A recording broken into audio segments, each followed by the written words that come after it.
Oh my God, this is quite amazing. I'm really excited to be here at this conference. I'm so excited to be talking to all of you who apparently are developers. That's what it says back on the screen there. I assume it's true. How many people in this room have used open source software? Trick question. I'm just trying to get you to warm up with some morning exercise. Everybody raises their hands. Okay, great. Let me ask you a simpler question. How many of you use open source software because it doesn't cost anything? And how many of you use it because it gives you freedom? Okay, now we're getting at it. Many of you probably work with open source software. Many of you probably work with collaborative programming and open systems. You work on open application programming interfaces. You work with open libraries. You work with patent-free software and technologies, with open protocols and open interfaces. And none of that is because of how much it costs. It's because it gives you freedom. I think that's one of the main things that people outside our industry do not understand. But if you're as old as me, you probably remember it wasn't always like that. In fact, throughout the 80s and 90s, there was a big battle over the future of software, whether proprietary software would dominate, whether open software would be available to everyone and used by everyone. I remember a time when I had to persuade companies that an open source version of the Unix operating system was as good, but probably better, than the closed source Sun operating system that they used. I had to persuade them that they could use these systems to replace their proprietary servers, file servers, network servers, firewalls, routers, etc. There was a time when Microsoft said, specifically Bill Gates said, that the internet would be one component of the information superhighway. But just one component, because what was more interesting was how data would be used in a proprietary fashion and propagated over proprietary protocols and closed systems. The idea was that corporations wouldn't open to the internet because too messy, too weird, too much porn. Instead, corporate systems would be perfect closed gardens, secure, with quality curated content, protected from the wide world. And if you work in a company that actually tried to put that into practice, you discovered that those systems ended up being insecure, virus-infested wastelands of stale, useless content. And eventually, most of the people who worked in these companies had a second phone, maybe a smartphone, so they could actually look up things on the internet. The internet won. The open, uncontrolled, unrestrained internet won. But it wasn't obvious that it was going to win. TCP/IP won. There was a time when people said ridiculous things like, I'm not so interested in the web.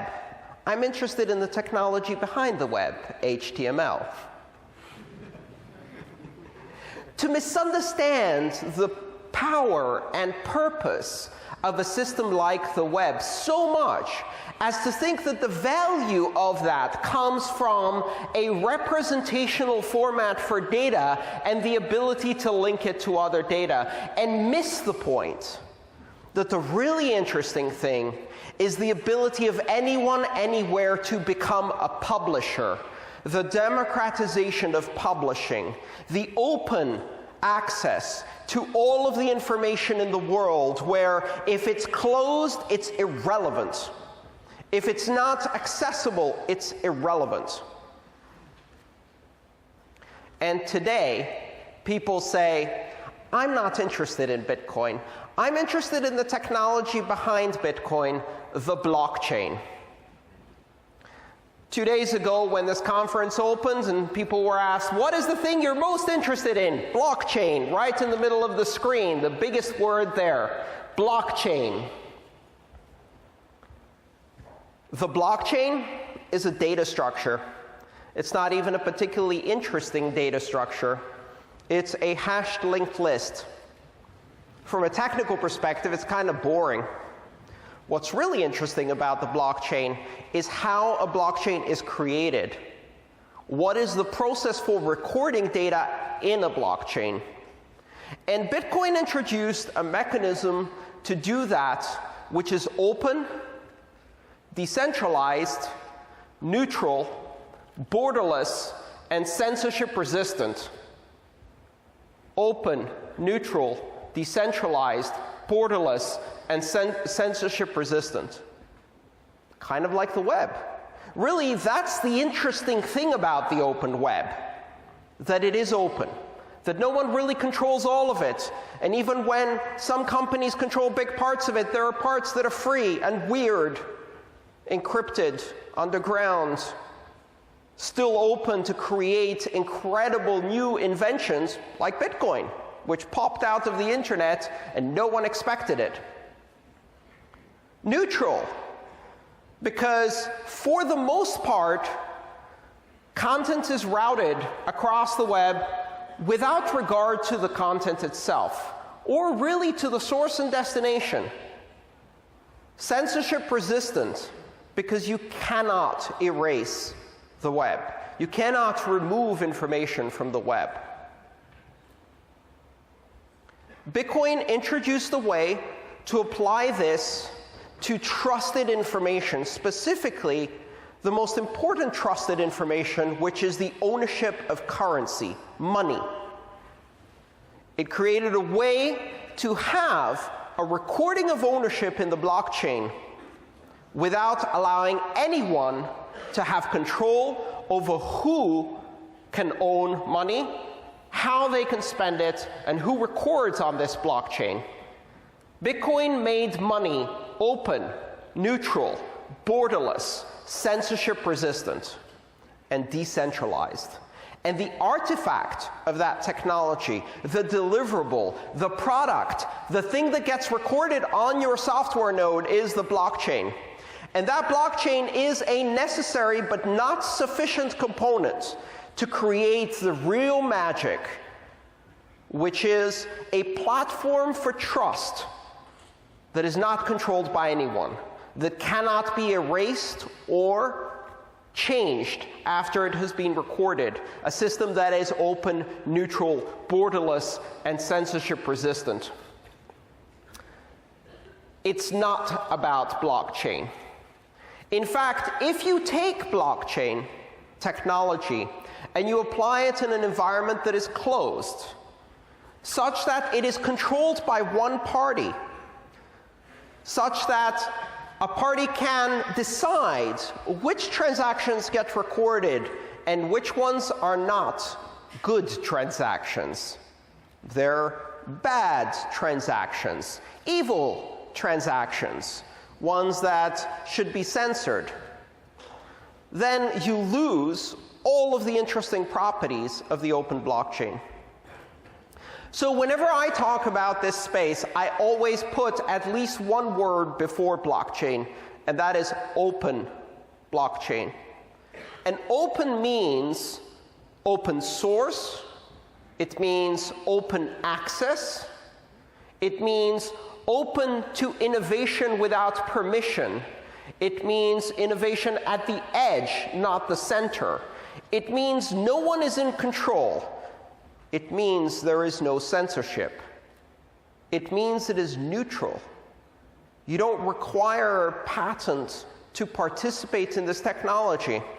It is neutral because in this system of trust, The source, destination, or content of your transaction, or even the purpose of your transaction, does not matter. It will be routed. And there is no way to stop someone from routing. Almost every day I meet people who come to me and say, yeah, I'm kind of interested in Bitcoin, but I'm more interested in all the other applications we can do with blockchain. Not the blockchain, just blockchain. It's become a generic word. And in most cases, that word is meaningless. What it means is I'm trying to redo everything where I used a database, only now we can do it with something that is 100,000 times slower and less well tested. If you create a centralized blockchain, if you have a central point of control, if it's not open, borderless, censorship-resistant, and neutral, then you should have used Microsoft SQL Server Enterprise Edition or Oracle. The problem is no one is going to pay a consultant to rebuild Dubai's real estate records on Microsoft SQL. That's not going to get you any magic VC money sprinkled over you just because you go to Silicon Valley. In your hotel room, you go in front of the bathroom mirror, you turn off the light, and you say, blockchain, blockchain, blockchain 3 times. And a VC jumps out of the bathtub and starts throwing money at you.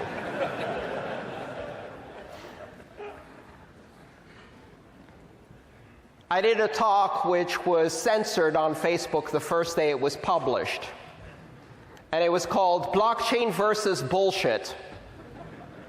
Apparently that word is not good for Facebook, and censorship is something they do. Which kind of proves the point, really, because it's about centralization, it's about censorship resistance, it's about open access. It's about the ability to use a bad word to make an important point, to use the shock value to get people's attention, to then listen to the rest of the message. But that's okay, because I don't use Facebook anyway. But the bottom line is that this technology is interesting because, for the first time in history, it takes one of humanity's oldest technologies, which is money, and one of the most important aspects of human behavior, which is trust, and it embeds these in an open, interoperable network protocol without central control. This has never happened before. And yes, you can imagine a myriad of applications where the ability to trust in the network protocol and not have to trust in the other party you're interacting with, or in some kind of third party that acts as a mediator or intermediary. You can imagine many different applications. The problem is that a lot of those applications really depend on first establishing the fundamental application of value as a content type. When you turn money into a content type and make it something that is routable across the internet from any point to any point without reference to any third party, self-verifiable, self-authorizing, independently routable money as a network protocol, that creates the basis for all of the other applications. That creates the basis for applications of security and trust that we need to build as an infrastructure to start everything else. So yes, the blockchain, if it is open, if it is decentralized, neutral, and censorship resistant, can be used for so many interesting applications. Most of the companies you work for will not use it for that. They see the Internet of money, and they want to build an intranet. The natural motivation of a corporation is control. The natural motivation of a government is control. And so they see this system and they say, well, we kind of like it. I mean, immutability, recordability, auditability, forensic analysis, cryptography, all of these cute things. Can we have it without the open, borderless, neutral, censorship-resistant aspect of it? Because we would like to make it closed, controlled, censored, and profitable. And they will build great intranets of money. And they will be stale wastelands, just like the Microsoft front page Outlook shit you have in the back office of your own corporation.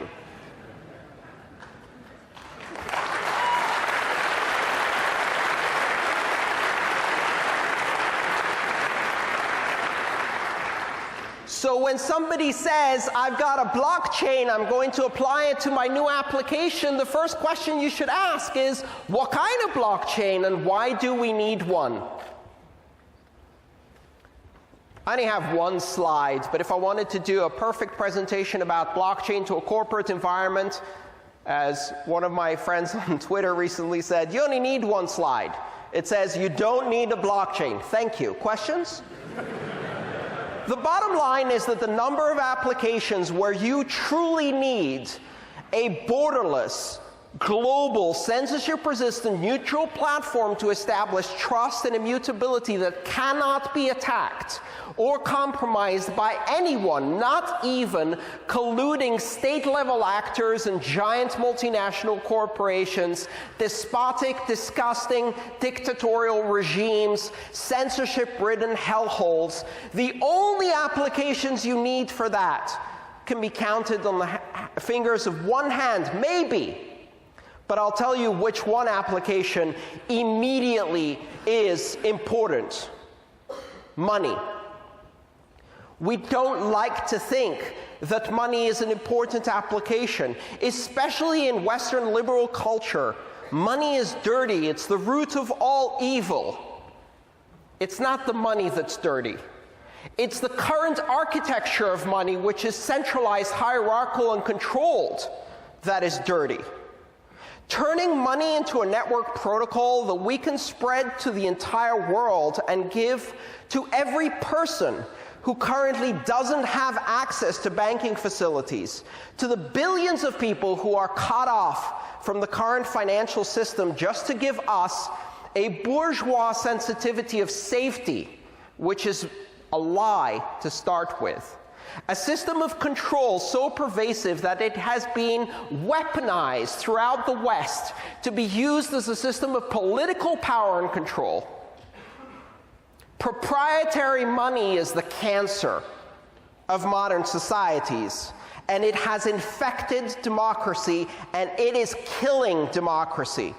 And the answer to that is open, neutral, borderless, censorship-resistant, open source money as a network protocol, as an open interface, as a system that can be given to anyone who has an IP-connected device of the most basic functionality, which gives them the power to independently verify, authorize, authenticate, transact globally with anyone. And then, once we have that solid platform, we can build applications of trust, applications like authenticated voting, applications like ownership control for real estate and other assets, applications like open source law through smart contracts, open source privacy systems. Realize that cryptocurrencies today are the largest open, public, consumer, civilian deployment of public key cryptography that has ever happened. We have now arrived at the golden age of cryptography. The cypherpunks are finally winning, and we can apply that amazing technology to one of humanity's most ancient, most fundamental technologies, a system of communication of value that we call money. And for the first time in history, money is a content type. Money is a protocol. Thank you.